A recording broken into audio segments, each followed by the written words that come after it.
کبھی کبھی رات کے وقت جب میں پانی لینے کے لیے کچن میں جاتی تو سیٹھ صاحب کی اسٹڈی روم کی لائٹ جل رہی ہوتی۔ ایک دو بار میں نے دیکھا کہ وہ اپنی کرسی پہ بیٹھے کسی پرانی تصویر کو دیکھ رہے ہیں اور ان کی آنکھوں سے آنسو گر رہے ہیں۔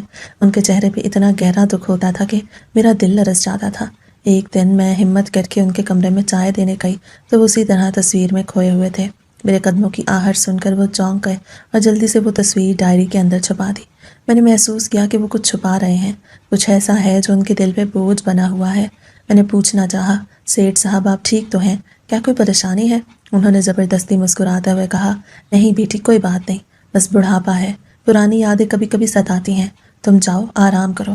میں وہاں سے واپس تو آ گئی لیکن میرے ذہن میں سوالات کے سانپ لوٹنے لگے۔ آخر وہ تصویر کس کی تھی جسے دیکھ کے وہ اتنا روتے تھے؟ مجھے لگتا تھا اس محل کی دیواروں میں کوئی راز دفن ہے جو ابھی مجھ پہ کھلنا باقی ہے۔